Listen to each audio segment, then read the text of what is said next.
Hare Nama eva kevalam kalo nasteva nasteva nasteva gatiranyata. Hare Nama eva kevalam kalo nasteva nasteva nasteva gatiranyata.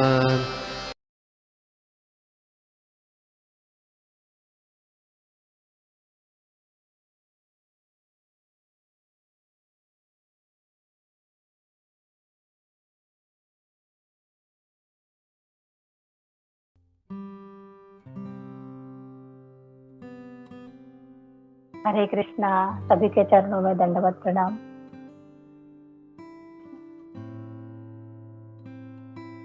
प्रार्थना से शुरुआत करते हैं। मखेश्वरी श्रीश्वरी स्वादेश्वरी सुरेश्वरी श्रीवेद भारतीश्वरी प्रमाण शासनेश्वरी रमेश्वरी रमेश्वरी मोदकानेश्वरी ब्रजेश्वरी ब्रजाधिपे विराधिके नमोस्तुते राधिके नमोस्तुते राधिके नमोस्तुते। नमो विष्णुपदाय कृष्णपृष्ठाय भूतले श्रीमते भक्तिवेदान्त स्वामीति नामिने। नमस्ते सारस्वते देवे गौरवाणी प्रचारिणे विशेष शून्यवादी पाश्चात्य देश तारिणे। जय श्री कृष्ण चैतन्य प्रभु नित्यानंद श्री अद्वैत गदाधर श्रीवासादि गौर भक्तवृंद। नारायणं नमस्कृत्यं नरं चैव नरोत्तमं देवीं सरस्वती व्यासं ततो जयो मुदीरयेत्। नष्टप्रायेषु अभद्रेषु नित्यं भागवत सेवया भगवती उत्तम श्लोके भक्तिर्भवती नैष्ठकी। नमः पंकजनाभाय नमः पंकजमालिने नमः पंकजनेत्राय नमस्ते पंकजांग्रये। हे कृष्ण करुणा सिंधु दीनबंधु जगत्पते गोपेश गोपिका कांत श्री राधा कांत नमोस्तुते। सप्त कांचन गौरांगी श्री राधे वृंदावनेश्वरी वृषभानुसुते देवी प्रणमामि हरिप्रिये। जय श्री कृष्ण चैतन्य प्रभु नित्यानंद श्री अद्वैत गदाधर श्रीवासादि गौर भक्तवृंद। हरे कृष्णा कृष्णा कृष्णा हरे हरे हरे राम राम राम हरे हरे। हरे कृष्णा। सभी वैष्णव और वैष्णवी के चरणों में मेरा कोटि कोटि दंडवत प्रणाम।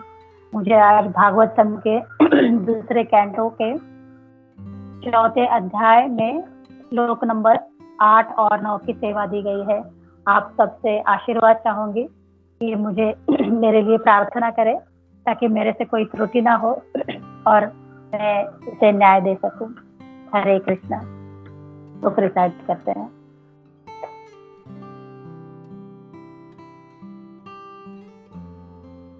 नूनं भागवतो ब्रह्मन् हरेरद्भुत कर्मणः दुर्विभावमिवा भाति कविभिश्चापि चेष्टितम्। अनुवाद बाय श्रील प्रभुपाद की जय। हे विद्वान ब्राह्मण, श्री भगवान के दिव्य कार्यकलाप अद्भुत है और वे अचिंत्य प्रतीत होते हैं, क्योंकि अनेक विद्वान पंडितों के अनेक प्रयास भी उन्हें समझने में अपर्याप्त सिद्ध होते रहे हैं। तात्पर्य बहुत बड़ा है। हम आगे श्लोक नंबर 9 लेते हैं। यथा गुणासु प्रकृते युगपत क्रमश अपि वा विभर्ति पुरुष एक कुर्वन् कर्माणि जन्मभि। अनुवाद, पूर्ण पुरुषोत्तम भगवान एक है, चाहे वे प्रकृति के गुणों से अकेले कार्य करे या एक साथ कई रूपों में विस्तार करे, या प्रकृति के गुणों के निर्देशन हेतु बारी बारी से विस्तार करे। श्रील प्रभुपाद की जय। इस तात्पर्य को हम थोड़ा थोड़ा पढ़ते पढ़ते इसके बारे में हम टीका करेंगे, हम चर्चा करेंगे।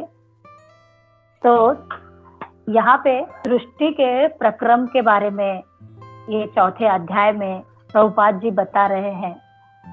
तो तात्पर्य में लिखा है, अकेले इस ब्रह्मांड के सृजन में ही परमेश्वर के कार्य इतने अद्भुत प्रतीत होते हैं जिसकी हम कल्पना भी नहीं कर सकते।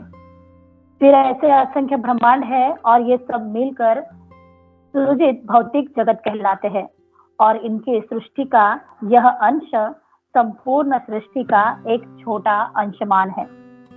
यह भौतिक जगत के केवल अंश मात्र है। एकांशेन स्थितो जगत। यदि यह कल्पना करे कि यह भौतिक जगत उनकी शक्ति के एक अंश का प्रदर्शन है, तो फिर शेष 3/4 वैकुंठ जगत, जिसका वर्णन श्रीमद् भगवद गीता में मद्धाम या सनातन धाम के रूप में किया गया है। हम पिछले श्लोक में देख चुके हैं कि श्री भगवान पहले सृष्टि करते हैं और फिर उसे समेट लेते हैं। तो यहाँ पे प्रभुपाद जी बता रहे हैं कि भगवान का ऐश्वर्य कितना प्रगाढ़ है। इसको क्या बताया गया है, ये अचिंत्य है। ये अचिंत्य है जो हम इसको कल्पना से भी परे है ना, हम इसकी कल्पना भी नहीं कर सकते हैं। तो ये भगवान का ये जो ऐश्वर्य है, ये कहाँ पे है, ये सर्वत्र व्याप्त है। हम जो ये भौतिक जगत देख रहे हैं, ये भौतिक जगत, ये सृष्टि कैसी है, ये इसका 1/4 पार्ट है और 3/4 पार्ट क्या है, वैकुंठ है ना। तो ये जगत में भगवान, सभी जगत में कैसे है, सभी जगत में भगवान यहाँ पे व्याप्त है। तो ये जो ब्रह्मांड है, ये ब्रह्मांड के जिसको कार्यभार सौंपा गया है सृष्टि निर्माण करने का, वो जो ब्रह्मा जी है उनका विरंची नाम है ना, जो 4 मुखी ब्रह्मा है। तो ये जो विरंची ब्रह्मा है, जो 4 मुखी है, तो ऐसे अनेकों ब्रह्मांड है ना, जहाँ पे अनेकों मुखों वाले ब्रह्मा जी है जो अनेक सृष्टियों की निर्मित करते हैं। तो यहाँ पे भगवान कह रहे हैं ये सारा क्या है, ये सारा भगवान से ही, ये सारी भगवान की ही उत्पत्ति है, ये सारा भगवान से ही आ रहा है। तो अभी ये जो सृष्टि की निर्मित भगवान कर रहे हैं, तो भगवान इनमें कैसे व्याप्त है। तो ये जितने बड़े बड़े पर्वत है, ये इतनी जो गंगा जी जो नदी बहती आ रही है इन पर्वतों की श्रृंखला से, फिर जो इतने पेड़ पौधे हैं है ना, ये सब कुछ क्या है, ये सब कुछ भगवान है। ये सब कुछ भगवान का दिया गया, ये सब कुछ भगवान से निर्मित है। तो हम ये बद्ध जीवों को इन सभी में हमें भगवान का वो अनुभव करना आना चाहिए, हमें वो अनुभूति होनी चाहिए। जब बारिश होती है और बारिश से जो मिट्टी की सुगंध आती है, तो ये मिट्टी की सुगंध क्या है, ये मिट्टी की सुगंध भी भगवान है। हमें उसकी अनुभूति होनी चाहिए कि ये मिट्टी की सुगंध है, ये सुगंध कौन निर्माण करता है, ये सुगंध की उत्पत्ति कहाँ से होती है। इतने सारे जो फूल है, इन फूलों के अलग अलग आकार है, इन फूलों के अलग अलग खुशबू है, तो ये आता कहाँ से है, ये किसकी उत्पत्ति है। तो ये इस जो सृष्टि के निर्माण करता है, ये भगवान की अनुभूति हमें इन फूलों से होनी चाहिए। जब हम फल देखते हैं पेड़ों में लगे हुए, तो ये फल जो है इतने मधुर है, इतने स्वादिष्ट है, अलग अलग फलों में अलग अलग रस का आस्वादन होता है। तो ये रस क्या है, तो जब हम रसों का आस्वादन करते हैं तब हमें उन भगवान की अनुभूति होनी चाहिए, हमें उन भगवान का स्मरण होना चाहिए।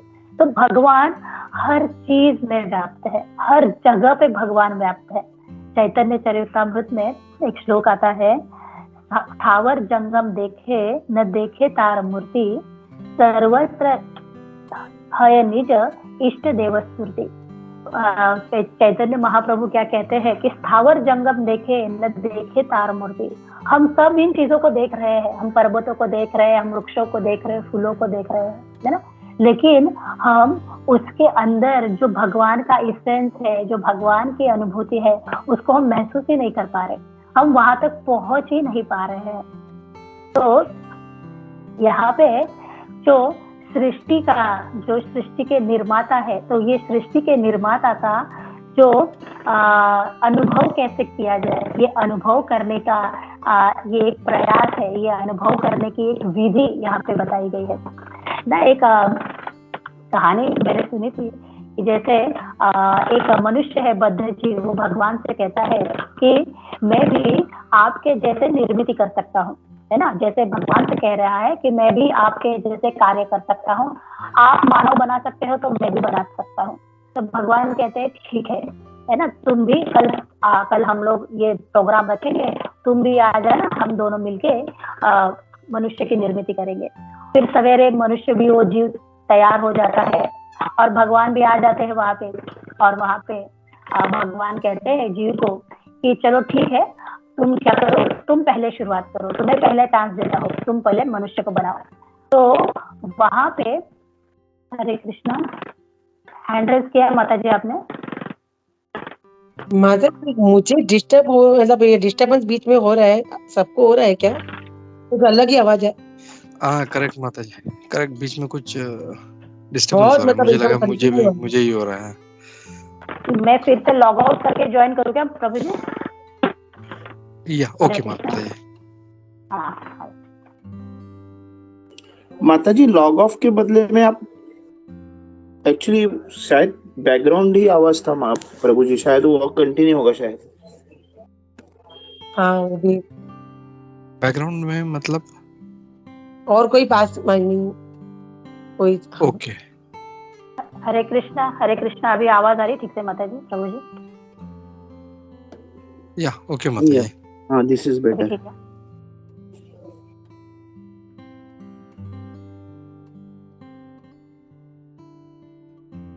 तो यहाँ पे सृष्टि के कण कण में भगवान है ना। तो भगवान और ये जो जीव है, तो ये जीव अभी भगवान से चैलेंज कर रहा है कि मैं भी आपके जैसे मनुष्य को बना सकता हूँ। और जब ये दोनों आमने सामने आते हैं और भगवान कहते हैं कि पहले तुम बनाओ, है ना, पहले तुम्हें अवसर देता हूँ। और फिर ये मनुष्य क्या करता है, वहां पे जो मिट्टी है वो मिट्टी उठाता है। तो भगवान कहते हैं रुको जीव, है ना, रुको पुत्र, ये मिट्टी भी मेरी बनी हुई है ना, तुम अपनी मिट्टी बनाओ, तुम्हें मनुष्य बनाना है, तुम अपनी मिट्टी से बनाओ। तो यहाँ पे फिर वो मनुष्य अपनी गलती का उससे एहसास हो जाता है कि हमारे पास हमारा कुछ भी नहीं है ना, जो कुछ भी हमें, जो भी कुछ साधन मिल रहे हैं इस भौतिक जगत में, इसको जीने के लिए, इसको अनुभव करने के लिए, तो ये क्या है, ये सारे जो भी साधन है, ये साधन हमें एकमात्र भगवान की ओर से मिले हुए हैं, है ना। तो इसलिए हमें क्या होना चाहिए, हमें भगवान का कृतज्ञ होना चाहिए, हमें भगवान का हमेशा आभारी होना चाहिए। लेकिन हम क्या होते हैं, हम अपने आप को स्वामी मानना शुरू कर देते हैं और यहाँ से क्या होता है, बद्ध जीव फंसता जाता है। तो आगे ये जो ब्रह्मांड के रचना के बारे में बताया गया है, तो प्रभुपाद कहते हैं कि ये जो साइंटिस्ट लोग हैं, ये जो अलग अलग जो रिसर्च कर रहे हैं, तो उनके मतानुसार क्या है, उनके मतानुसार हम भौतिक दृष्टि से, यंत्रों की मदद से हम अलग अलग ग्रह पे हम जा सकते हैं, अलग अलग ग्रह पे प्रवेश कर सकते हैं। तो प्रभुपाद जी कहते हैं कि हमारा जो ये शरीर है, हमारा शरीर एक विशिष्ट स्थिति में वायुमंडल में उसको अडेप्ट किया गया है ना, वो उसी वायुमंडल की स्थिति में वो रह सकता है। और हम दूसरे ग्रहों पे कब जा सकते हैं, हम दूसरे ग्रहों में जब ये शरीर को त्यागेंगे, ये शरीर त्यागने के पश्चात ही हम दूसरे शरीर में हम जा सकते हैं। और वो भी कैसे जा सकते हैं, तो जो भगवद गीता का श्लोक है, वो श्लोक के जरिए बता रहे हैं कि जब हम देवताओं की पूजा करते हैं तो हम देवताओं के लोक में जाते हैं, हम पितरों की पूजा करते हैं तो हम पितरों के लोक में जाते हैं, हम भूत प्रेतों की पूजा करते हैं तो हम उनके साथ उनके संगी बन जाते हैं। तो भगवान कहते हैं कि हे पुत्र, तुम इतने सारे प्रयास कर रहे हो तो तुम मेरे धाम आने का प्रयास क्यों नहीं करते? तुम मेरे पास आने की जरा सी भी इच्छा व्यक्त क्यों नहीं करते?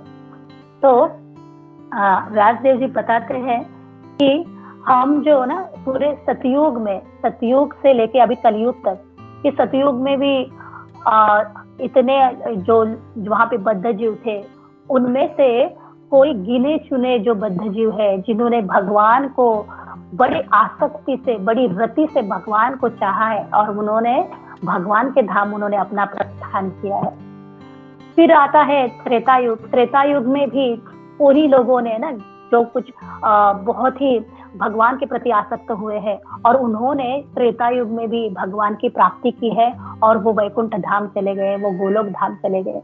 द्वापर युग में भी और कोई गिने चुने लोग जो रहे हैं उन्होंने भगवत धाम की प्राप्ति करी है। और हम कलयुग में, हम देखिए कि हम सतयुग से भटकते आए हैं, है ना। सतयुग से हमारा निरंतर ये प्रयास, हम लोग निरंतर ये जर्नी में हम लगे हुए हैं, लेकिन हम भगवान की ओर उन्मुख नहीं हो रहे हैं। तो हमारे लिए ये छोटा सा, है ना, भगवान हमारी ओर हाथ बढ़ा रहे हैं। तो भगवान हमारे ओर कैसे हाथ बढ़ाते हैं? तो इस जन्म में भगवान ने हमें गुरु दिए हैं, भगवान ने हमें गुरु शिष्य परंपरा से जोड़ा है। तो ये हमारे लिए क्या है? ये भगवान ने हमें अपना हाथ बढ़ाया है कि पुत्र अभी तो वापस आ जाओ, अभी तो मेरे पास उन्मुख हो जाओ। तो ये इतनी सारी योनियों का, इतने सारे युगों से हम भ्रमण करते करते क्या कर रहे हैं? हम भ्रमण करते करते हमारी इंद्रियों में ही हम व्यस्त है। हम तनिक मात्र भी इच्छा नहीं कर रहे हैं कि हाँ भगवान के ओर मुझे जाना है, और उसकी ओर हमारा प्रयास भी नहीं हो रहा है। तो जब श्रीला प्रभुपाद जैसे गुरु हमारे जीवन में आते हैं और वैष्णव का संग हमें मिलता है, जैसे परीक्षित महाराज के साथ हुआ है। परीक्षित महाराज को 100 भक्तों को कुल में जन्म उनका हुआ है ना। जैसे उनके पिता, उनके जो दादाजी है वो सारे 5 पांडव है, और अच्छे जहाँ पे सारे वैष्णव है जो कृष्ण के भक्त है, ऐसे कुल में परीक्षित महाराज का जन्म हुआ है। जो उत्तरा माता के गर्भ में परीक्षित महाराज ने भगवान का दर्शन किया है, भगवान की अनुभूति की है। तो ये परीक्षित महाराज जब अपने बचपन में जब खेला करते थे तो वो क्या करते थे? वो उत्तरा माता ने उन्हें भगवान की एक मूर्ति दी हुई थी।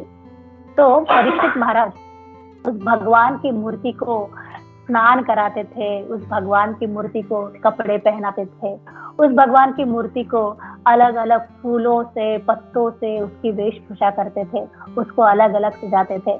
और अभी जब भगवान सज गए हैं तो परीक्षित महाराज कहते हैं, अभी बड़े प्यारे लग रहे हो, अभी बड़े सुंदर दिख रहे हो, अभी चलो, अभी तुम मेरे साथ घूमने चलो, अब मैं तुम्हें घुमा के लाता हूँ।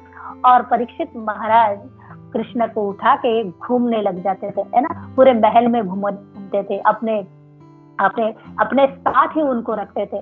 सोते वक्त, खाते वक्त, दिन भर परीक्षित महाराज के पास वो कृष्ण रहते थे। तो ऐसे ये जो परीक्षित महाराज है, ये बचपन से ही क्या है, कृष्ण के साथ उन्होंने लाड लगाया है ना, कृष्ण के साथ ही खेले हैं। और अभी जब उनको जब श्राप मिलता है, श्रृंगी से उनको श्राप मिलता है, तो वो तनिक मात्र भी विचलित नहीं होते हैं। वो उसको क्या समझते हैं कि इसमें भी भगवान ने क्या किया है, भगवान ने मुझे बहुत ही, मेरा शॉर्ट नोटिस कर दिया, बहुत ही कम समय में भगवान ने मुझे अपने पास आने का अवसर प्राप्त करा दिया। और वो सब अन्न जल वगैरह सब त्याग के वो गुरु के आश्रय ले लेते हैं। और उनको गुरु भी कौन मिलते हैं? तो सुखदेव गोस्वामी जैसे गुरु मिलते हैं। तो ऐसे गुरु जिनकी आत्मा जो भगवान में रत है, जिनको भगवान के अलावा उनको और कोई कार्य ही नहीं है, उनका जीवन, उनका मन क्या है, सिर्फ और सिर्फ भगवान की लीलाओं में रमण करने वाला है। ऐसे गुरु के आश्रय से कौन सुन रहे हैं? तो परीक्षित महाराज सुन रहे हैं जिनके हृदय में भगवान है, जो भगवान के साथ ही दिन रात उठते बैठते हैं, जो राजा है। न कहने के लिए तो वो रजोगुनी है, लेकिन वो राजर्षि है, वो राज ऋषि है। उनके अंदर क्या है? उनके अंदर वो सारे तत्व गुण में है। तो ये परीक्षित महाराज के जैसे हमारी भी क्या होनी चाहिए? हमारी भी भगवान के प्रति वो आसक्ति होनी चाहिए, वो भगवान के प्रति हमारी रति होनी चाहिए, ताकि हम भी भगवान को दिन रात उठते बैठते हमारे साथ, हमारे हृदय में धारण कर सके, हमारे पास धारण कर सके, है ना। तो कल गौर लीला भी हुई है, तो चैतन्य महाप्रभु का कि भगवान कैसे, भगवान सभी चीजों से भगवान क्या है? अवगत है। भगवान को अपने सारे भक्तों के पीड़ाओं से, भक्तों की सारे जो भक्तों कार्यकलाप है उससे भी भगवान अवगत है। तो चैतन्य महाप्रभु की एक प्रकाश लीला है जो श्रीवास ठाकुर के आंगन में हुई थी, तो उसके बारे में हम थोड़ी सी चर्चा करेंगे, क्योंकि कल ही गौर लीला हुई है और हम लोग सभी अभी तक उस गौर लीला में अभी तक हमारा वो नशा उतर नहीं रहा है। तो जब श्रीवास ठाकुर के आंगन में भगवान वहां पे आते हैं, तो भगवान हमेशा जब कोई भी चैतन्य महाप्रभु को कृष्ण कृष्ण कहते थे कि आप कृष्ण के अवतार हो, तो महाप्रभु हरि हरि हरि हरि महाप्रभु मना करते थे। महाप्रभु वो सुनने के लिए तैयार नहीं होते थे। लेकिन आज श्रीवास ठाकुर के आंगन में भगवान खुद कह रहे हैं कि मेरा आज अभिषेक करो, आज मेरा पूजा करो, है ना, आज मेरा अभिषेक करो, मेरी पूजा करो। आज अपने रूप को भगवान प्रकट करने जा रहे हैं। भगवान अपने रूप को अपने भक्तों को दिखा रहे हैं। इतने आज चैतन्य महाप्रभु प्रसन्न है। और श्रीवास आंगन में एक सिंहासन रखा जाता है और भगवान का अभिषेक के लिए जल लाया जाता है, और जल सभी सारे भक्त लगे हैं भगवान का अभिषेक करने में। और वहां पे जो श्रीवास ठाकुर के घर में एक जो काम करने वाली है, उसका नाम है दुखी। वो दुखी वहां से पानी लेके आ रही है और सभी भक्तों को दे रही है, और भक्त क्या कर रहे हैं? उससे जल अभिषेक कर रहे हैं भगवान का। और ये तो अभी तो दुखी तो भगवान के सामने भी नहीं आ रही है, वो तो पीछे सब कुछ काम कर रही है। लेकिन भगवान श्रीवास ठाकुर को पूछते हैं कि ये कौन है जो सब ये पानी का अरेंजमेंट कर रही है? तो श्रीवास ठाकुर कहते हैं ये हमारे घर काम करने वाली दुखी है। तो भगवान कहते हैं कि ये इतने वैष्णवों की सेवा कर रही है, वैष्णवों की सेवा में लगी है, तो आज से ये दुखी नहीं है, ये अभी क्या है? ये सुखी हो गई है। तो जो वैष्णवों की सेवा, थोड़ी सी भी सेवा करने की इच्छा भी करे, है ना, वो इच्छा भी करे, तो भगवान क्या करते हैं? भगवान उससे अपनी कृपा बरसा देते हैं, भगवान उसे अपना प्रेम बरसा देते हैं। तो श्रीवास ठाकुर के घर में जितने भी नौकर थे, जितने भी नौकरानियां थी, उस दिन भगवान ने उन सभी का उद्धार कर दिया। श्रीवास ठाकुर के घर के सभी का उद्धार उस दिन हो गया। फिर भगवान बुलाते हैं गंगादास को, और गंगादास को कहते हैं तुम्हें याद है कि तुम जब तुम्हारे पीछे वहां का जो शासन करने वाला जो यवन था, वो तुम्हारे पीछे, उसके सारे प्रधान सारे तुम्हारे पीछे लगे थे, और तुम अपने परिवार के साथ वहां से अपना घर बार छोड़ के भाग निकले थे। रात का समय था, तुम्हारे पास कोई दूसरा अन्य कोई पर्याय भी नहीं था, और तुम नदी पार करने जा रहे थे। घनघोर अंधेरा है, कोई भी वहां पे आसपास नहीं है, और तुम्हारे पीछे वो सारे यवन लगे हुए हैं।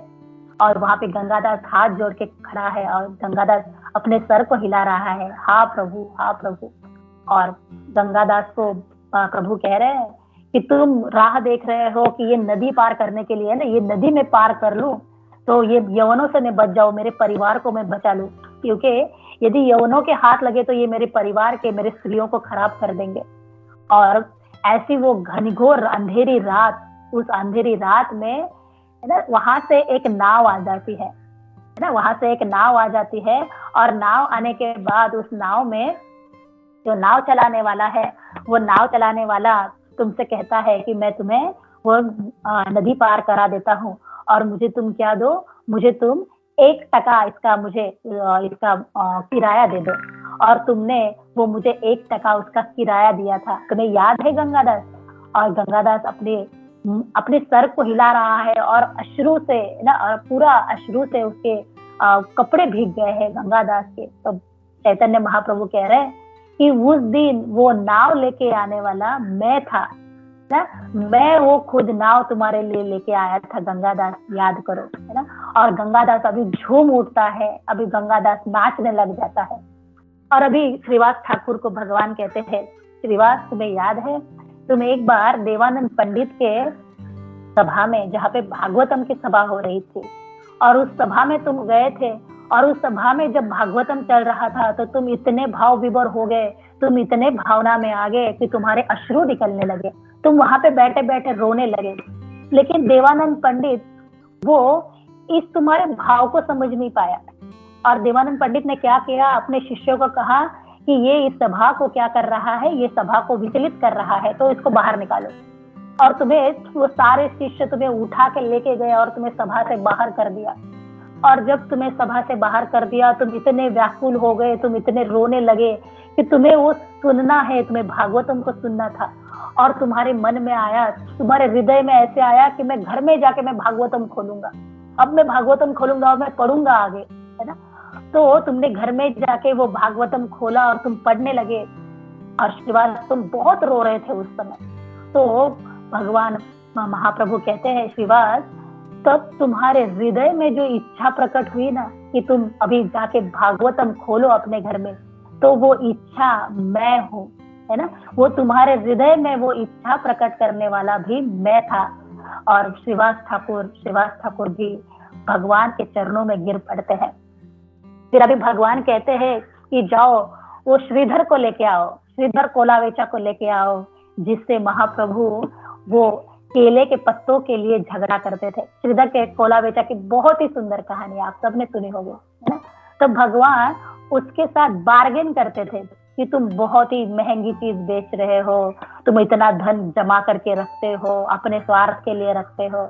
और वहां पे श्रीधर भगवान को, है ना, भगवान के सामने गिड़गिड़ाता था कि मैं तो इतना गरीब हूँ, मेरे पास कुछ भी नहीं है, और आप मेरे से और कम दामों में इसको न लेके जाओ, है ना, जितना मैंने दाम बताया है उसी दाम में आपको ये केले के खोड़ मिलेंगे। लेकिन महाप्रभु जोर जबरदस्ती उसके हाथ से खींच के लेके जाते थे। और फिर श्रीधर उनके पीछे पीछे कहता था, आपको लेना है तो ले लो, यहाँ पे बहुत सारी दुकानें पड़ी है, आप उनसे ले लो। लेकिन महाप्रभु कहते थे, नहीं, मैं उन सबसे तो नहीं लूंगा, मुझे लेना तो तुमसे ही है, क्योंकि तुम बहुत धनी हो, तुम बहुत ही धन कमा रहे हो, इसलिए मुझे लेना तो तुमसे ही है ना, मैं तुमसे ही लूंगा। तो अभी ये ऐसे श्रीधर को भगवान क्या कर रहे हैं, भगवान कहते हैं जाओ श्रीधर को बुला लाओ। और फिर श्रीधर को बुला लाते हैं, श्रीधर कोलावेचा आ जाता है। और फिर महाप्रभु बताते हैं कि पहचाना श्रीधर मुझे, है ना, मैं वही हूँ जो तुमसे उस केले के पत्तों के लिए, उस केले के खोड़ के लिए तुमसे क्या करता था, तुमसे झगड़ा करता था। और फिर श्रीधर जो है, श्रीधर भगवान के चरणों में गिर जाता है और कहता है कि महाप्रभु आप तो पहले से ही, आपका तेज इतना दैदीप्यमान था, है ना, आप तो ब्राह्मण हो, आप मेरे दरवाजे पे आते थे और मेरे से वो घंटों घंटे आप मेरे से बात करते थे, मेरे से वार्ता करते थे। तो मेरा तो कितना बड़ा सौभाग्य है कि प्रभु साक्षात मेरे मिलन के लिए आते थे, प्रभु मेरे लिए एक एक घंटा अपने जीवन का व्यतीत करते थे मेरे साथ में। तो ऐसे महाप्रभु अपने भक्तों पे जो महाप्रकाश लीला है भगवान की, उसमें भगवान ने सभी के ऊपर, है ना, सभी के ऊपर अपनी कृपा बरसाई, सभी को अपने आशीर्वाद दे दिए। तो ऐसे ये जो भगवान है, पूर्ण पुरुषोत्तम कृष्ण है, ये हम सब के जो कार्यकलाप है उनको नोटिस करते हैं, ये उनको मार्क करते हैं कि हम क्या क्या कर रहे हैं, और उसके हिसाब से वो हमारे साथ रिस्पॉन्ड भी करते हैं, कोऑपरेट भी करते हैं। कहते हैं ना कि अंते नारायण स्मृति, है ना। तो हमें कैसा होना चाहिए, एक तो है वैष्णव प्राय और दूसरा है विष्णु प्राय।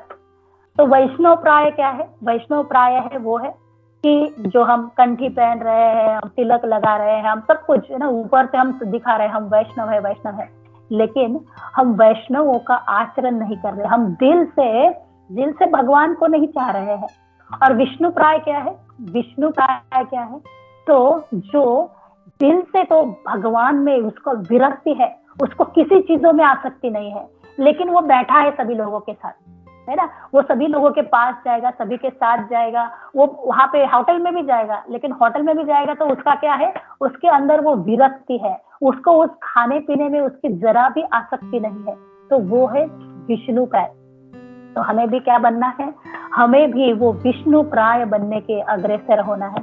जैसे कहते हैं ना कि एक तोता है, तो तोते को यदि रटाया जाए, है ना, तो वो वैसे ही रटेगा, उसको राम राम बोले वो राम राम राम राम रटता जाएगा, क्योंकि उसको रटाया गया है, रटो। लेकिन जब उसके कोई बिल्ली आके उस तोते को जब दबोचती है, जब उसका मरने का समय आता है, बिल्ली अभी उसको फाड़ के खाने वाली है, तो वो तोता क्या करता है? तब वो तोता टेटे टेटे करता है, कभी उसके मुख से राम नाम नहीं निकलता, है ना। तो ये क्या है? ये वो वैष्णव प्राय है कि उसने रटा है सिर्फ उसको, लेकिन उसके हृदय में नहीं है। तो हमें वो विष्णु प्राय बनना है, हमें भगवान के लीलाओं में अखंड रमन करना है, भगवान के लीलाओं का स्मरण करना है। तो मैं यहीं पे मेरी वाणी को विराम देती हूँ, और मेरी जो त्रुटियां है मुझे क्षमा कीजिए, और आपकी टीकाएं बताइए। हरे कृष्णा, दंडवत प्रणाम सभी को।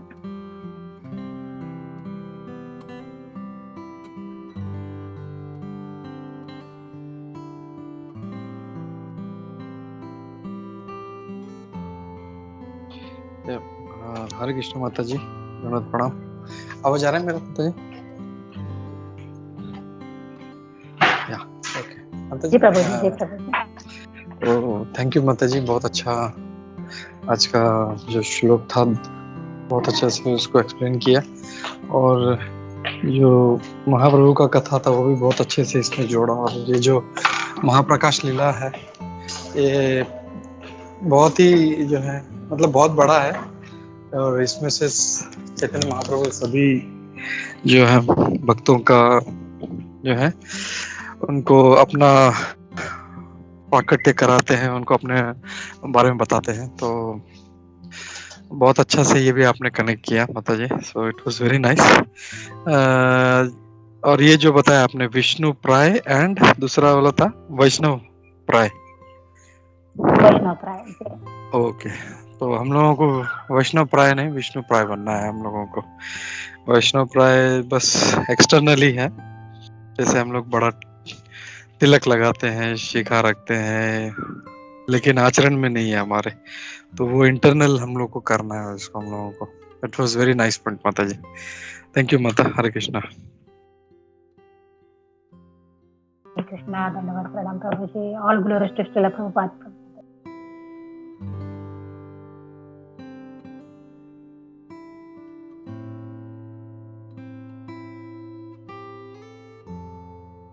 हरे कृष्णा माता जी, दंडवत प्रणाम माता जी। हमेशा की तरह क्लास बहुत ही बढ़िया था, और जो आपने बोला कि स्टार्टिंग में बोला था कि जब हम फूल देखते हैं, बड़े बड़े पहाड़ देखते हैं, सब कुछ देखते हैं, लेकिन जैसे हम लोग पहले से भौतिक जगत में है तो वही फूलों के ऊपर कविता सुन ली, गाना सुन लिया, पहाड़ों के ऊपर, बादल के ऊपर, लेकिन उनका निर्माण करने वाला कौन है? उनकी खुशबू किससे आती है? कौन है वो सब डालने? उसके ऊपर हमने कभी ध्यान नहीं दिया था। जब हम लोग आध्यात्मिक जगत में आते हैं, प्रभुपाद जी के जो परंपरा में आते हैं, तभी हमें पता चलता है जैसे कि वो खुशबू डालने वाला कौन है, उनके प्रति धन्यवाद करना है। वैसे ही जब हम लोग इस्कॉन में आए और तब हमें पता चला कि हम कौन है। फिर जैसे ब्रह्मा जी के 99वें चतुर्युग में कृष्णा और महाप्रभु एक ही बार में आते। जैसे 5000 वर्ष पहले कृष्णा आए थे और अभी 500 वर्ष महाप्रभु आए थे। तो ये कितनी हमारे ऊपर कृपा हो गई, और हमें अभी पता ही चला कि हमारा असली मकसद क्या है। इसके लिए हमें जल्द से जल्द प्रभुपाद की कृपा की वजह से हमें पता चला है, तो हमें भी अभी जल्दी से जल्दी भक्ति करके यहाँ से जाने का प्रयास करना है। यहाँ के लिए कुछ भी नहीं मांगना है। जैसे आपने बोला बोला कि विष्णु प्राय बनना है, कि हमें जल्दी से जल्दी विष्णु प्राय बन के इधर ही रहना है, सब में सब हर एक चीज करनी है, भौतिक जगत में रह के सबके साथ रहना है, लेकिन हमारा जो ध्यान है वो हमेशा कृष्ण के ऊपर रहना चाहिए। बहुत सुंदर था क्लास माता जी। हरे कृष्णा। हरे कृष्णा। दंडवत प्रणाम माता जी। All glories to Prabhupada. Prabhupada ji कहते हैं ना कि हम जो जीव है ना, हम जीव क्या है, हम सब जीवों को प्रभुपाद जी कहते हैं हम इंद्रियवान है, क्योंकि हमारे इसमें बड़ी हमारा क्या महारत हासिल की हुई है सारी इंद्रियों को तृप्त करने के लिए। हम हमारे सारे इंद्रियों को तृप्त करने में बहुत ही निपुण है, बहुत ही पारंगत है। हमें इसके लिए कोई विशेष कला नहीं सिखाई जाती, हम अपने आप से उसको डेवलप किया है वो स्किल हमने। तो हम सब क्या है, इंद्रियवान है। तो ये जब इंद्रियवान को हम जब भगवान से जोड़ देते हैं तो हम भाग्यवान बन जाएंगे। तो ये इंद्रियों को हमें भगवान से जोड़ना है, तो हम सभी बद्ध जीव भाग्यवान कहलाएंगे। जी हरे कृष्णा। जी माता जी, प्रभु जी, सनातन निताई प्रभु जी। हरे कृष्णा। हरे कृष्णा वामन लीला माता जी, बहुत बढ़िया क्लास था एज यूजुअल। मतलब आपके हर क्लास में नई नई सीखने को मिलती है।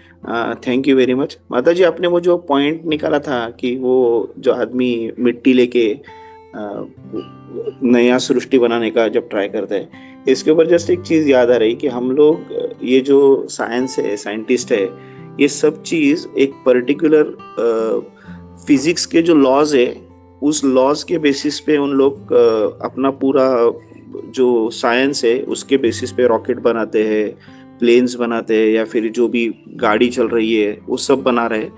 वो सब फिजिक्स के लॉ के ऊपर है। ये फिजिक्स का लॉ अगर हम लोग सिंपल जो 9.8 किलोमीटर पर सेकेंड स्क्वायर जो एक्सेलरेशन का हम लोग जो देखते हैं value, gravitational acceleration due to gravity जो वैल्यू है 9.8 मीटर्स पर सेकेंड स्क्वायर, वो भगवान ने 9.7 भी अगर कर दिया अपनी मर्जी से, तो ये पूरे के पूरे जो अभी तक जो इन्वेंशन से सब जीरो हो जाएंगे। तो ये हम लोग, और उसके ऊपर पे हम लोग इतना इतराते हैं कि हम लोग ने क्या किया, हम लोग क्या कर रहे हैं, मतलब एब्सोल्युटली जीरो है हम लोग, एब्सोल्यूट जीरो, लेकिन ये समझते नहीं है। थैंक यू माता जी, आपने बहुत बढ़िया क्लास दिया। Thank you very much. Hare Krishna.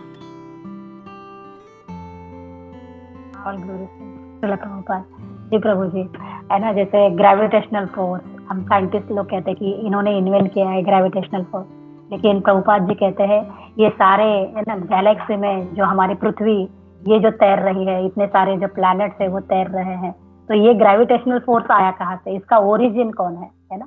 तो जब हम इसको फाइंड आउट करना शुरू कर देते हैं तो हमें नतमस्तक होना चाहिए, लेकिन हम होते नहीं है। हरे कृष्णा। जी माता जी, आप कुछ बोलना चाह रहे हैं?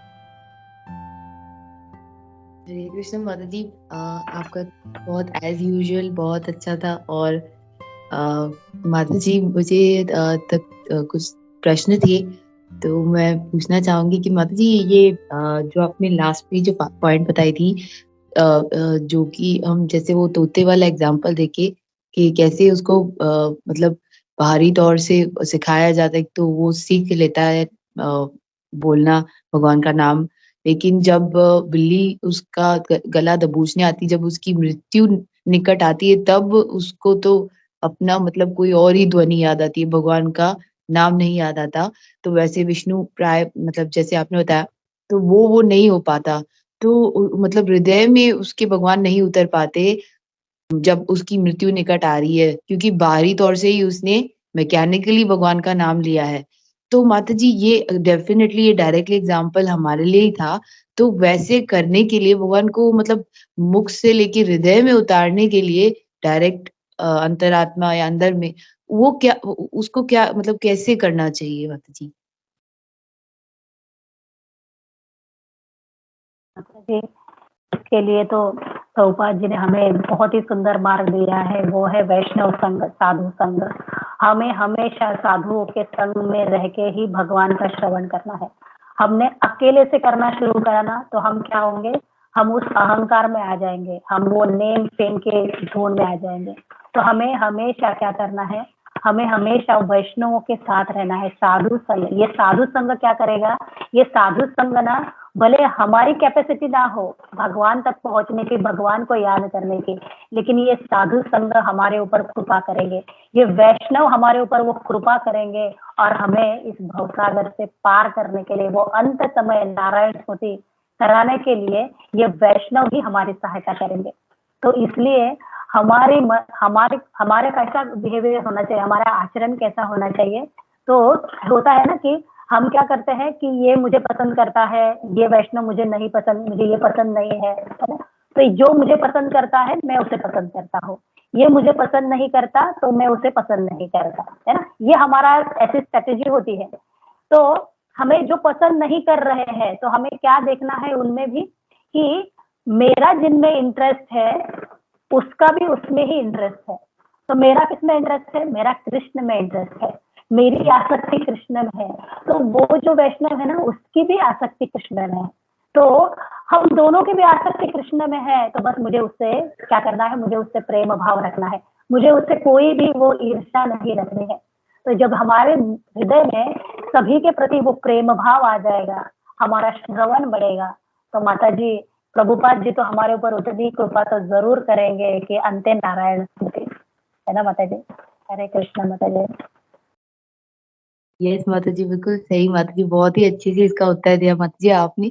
और माता जी एक और ये प्रश्न था कि जैसे आपने बीच में बताया जो अलग-अलग ग्रहों में जाने की जो मतलब क्लेम करते हैं ना कि जैसे प्रभुपाद ने फिर कहा कि ये तो हम तभी कर सकते हैं जब मतलब हमारी वो बॉडी होगी, उस प्रकार की बॉडी मिलती है तभी।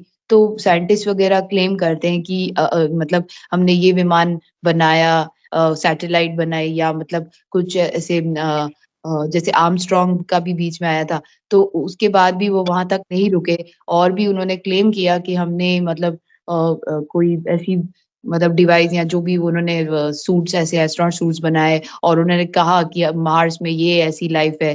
तो वो बताते ऐसे हैं कि आडंबर करके कि लोगों को लगे कि इनको पता है, ये खुद जाके आए होंगे तभी इनको पता है। तो माता जी मतलब ये सब एक्चुअली झूठ है राइट? कि उनको वो गए ही नहीं है मार्स इन सब चीज़ों पे जो इन्होंने मतलब ये जो मार्स, सैटर्न वगैरह जो ये क्लेम कर रहे हैं, वो गए ही नहीं होंगे ना माता जी क्योंकि ऐसी बॉडी ही नहीं है ना? हाँ माता जी, इसी श्लोक में ना प्रभुपाद ने वो अपनी पुस्तिका का नाम भी दिया है उस ग्रंथ का। उस ग्रंथ में प्रभुपाद ने बहुत अच्छे से बताया है कि हम लोग सब भ्रम में है कि हमने चंद्र की यात्रा की है, मंगल की यात्रा की है। प्रभुपाद कहते हैं कि इसका जो डिस्टेंस है ना, वो डिस्टेंस पृथ्वी से इतना लंबा है कि हमें उतने जन्म लगेंगे, 400 है ना, 400 ईयर्स, 400 ईयर्स लगेंगे हमें वहां तक पहुंचने के लिए, और हमारी तो उतनी आयु भी नहीं है।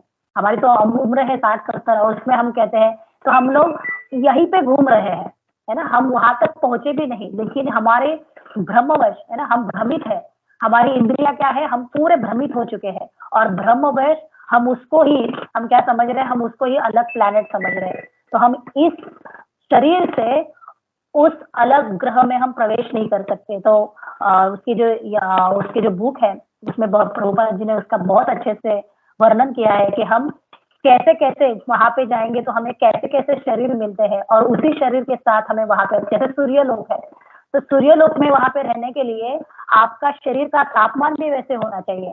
आप ये शरीर लेके सूर्यलोक में नहीं जा सकते, आप ऐसे शरीर लेके आप चंद्रलोक में नहीं जा सकते। तो आपके शरीर का एक तापमान होता है, उस तापमान को मेंटेन, तो वो तापमान कैसे मिलेगा आपको?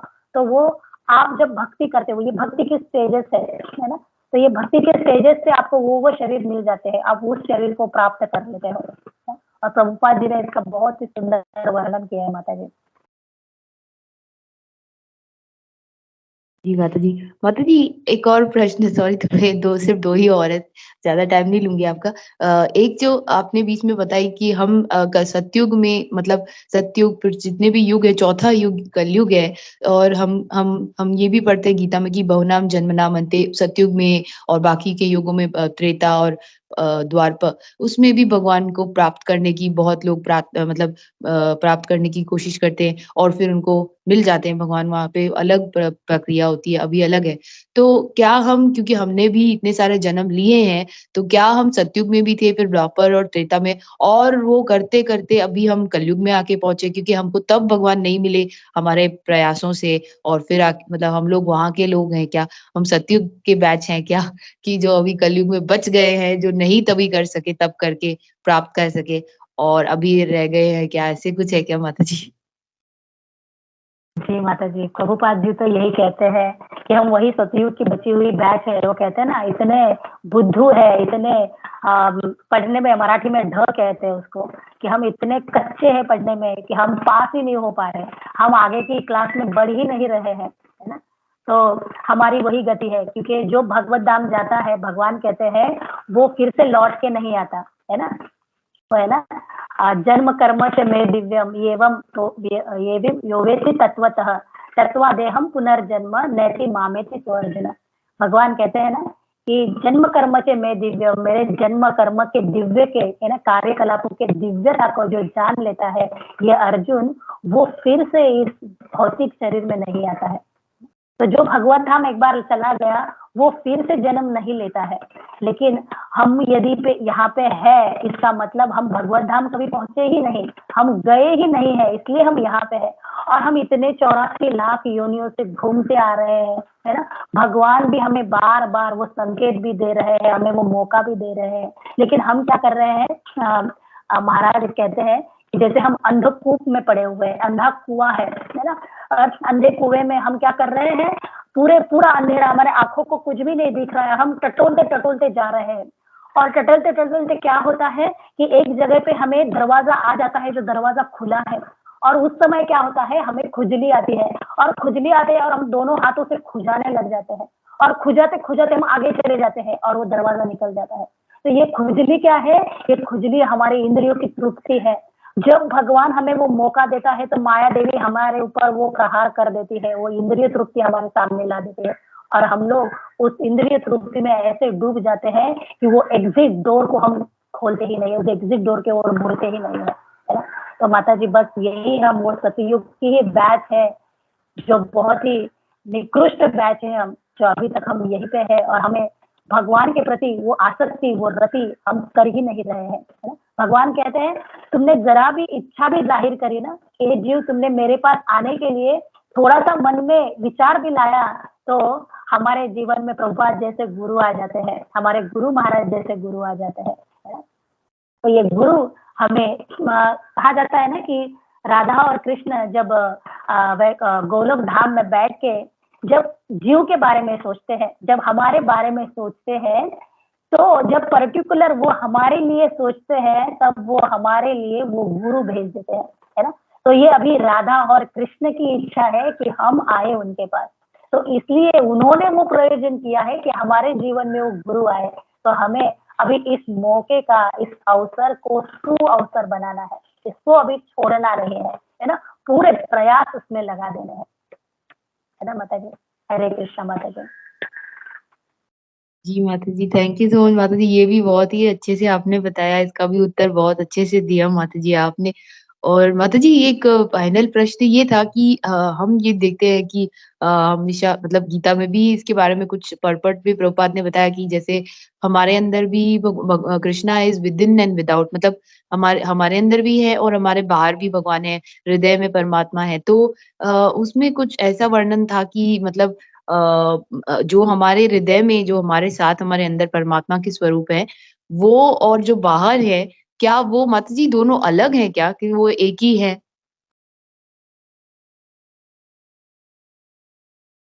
माता जी, और थोड़ा सा आप बता सकेंगे, और थोड़ा सा इसके बारे में कुछ बोल सकेंगे? जी माता जी। माता जी, मतलब कुछ मैंने ऐसे पढ़ा था एक परपट में, और जैसे कि शायद भगवान की जैसे हमारी खुद का एक वजूद है, हमारी खुद की एक इंडिविजुअलिटी है।